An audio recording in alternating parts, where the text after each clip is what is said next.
Февральнең 16-сында Самарның яктылык мәктәбе гөжләп торды. Йөзләгән эбер-шибер малайлар спорт майданында мәш килделәр. Барчасы да дулкын эчендә кайныйлар. Тиздән ярыш башлана. Ярыш башлануга зур бер малай көтүе икегә ярылачак. Беренчесе җиңүчеләр, икенчесе җиңелүчеләр. Урындыкларда утыручы ата-аналар да ким борчылмыйлар. Шулай да тамашачылар арасында ир-атларның күбрәк булуы күзгә ташланды. Әтиләр дә егет чакларын исләренә төшереп, кемдер җитдилек белән, кемдер нарасыйларча куанып утыра. Булары инде җиңүче малайларның аталары. Ярышны оештыручы Самар өлкә татар милли-мәдәни мөхтәрият җитәкчесе, Самар шәһәр думасы депутаты Мидхәт улы Минәхмәт Хәлиуллов. Аның белән түбәндәге сөйләшү булды. Нинди хисләр кичерәсез шундый матур бәйрәмнән? Менә 3нче ел инде яктылык мәктәбендә укучылар арасында көрәш бәйрәме оештырабыз. Бу бәйгегә алар ел буена әзерләнәләр. Өлкә мөхтәрияте үз акчасына 2 тренер тота. Алар Русиянең спорт мастерлыгы Рәшит Үтәшев һәм Руслан Юсупов.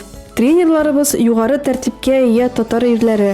Рәшит белән Руслан балаларны яраталар, ә балалар абыйларын тагын да күбрәк яраталар. Яктылыкта чын егетләр үстерергә зур көч куябыз. Татарлар көчле булырга тиеш, ә көчле ир һәрвакыт гаиләсен бәхетле итә. Самарда 200-дән артык мәктәп. Тик яктылыкта гына көрәшәләр. Депутат буларак, бәлки бу мәсьәләне думада күтәрергәдер. Бу сорауга Минәхмәт абый мондай җавап бирде. Самарда спорт ярышлары күпләп оештырыла. Дөрес, алар буй җиткән егетләр арасында.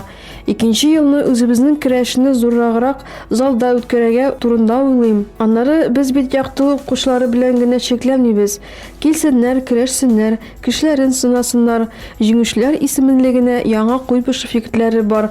Самараның Спартак, Виктория клубларыннан һәм Яңа Мансур авылыннан килделәр. Быел грип көчле булганлыктан Гали Камышты ярмәктән килә алмадылар. Шулай итеп, кече яшүсмерләр төркемендәге җиңүчеләр яктылык мәктәбеннән Сафин Данил, Сафин Линар, Новожилов Леонид, Хабиров Радик, Әхмәдов Жесурбек, Виктория спорт клубыннан Юдин Дима, Конышев Ростислав, Коробченко Дима. Өлкән яшүсмерләр төркемендәге җиңүчеләр яктылык мәктәбеннән Әхмәтвәлиев Камил, Сәйдрәхманов Хөсенбей, Шәмшетдинов Равил, Зәтиев Вадим, Мамонов Юман, Сафин Дамир. Виктория спорт клубыннан Артамонов Костя, Спартак спорт клубыннан Бабаев Иман, Косачев Данила. Барлык җиңүчеләргә дә бүләкләр тапшырылды.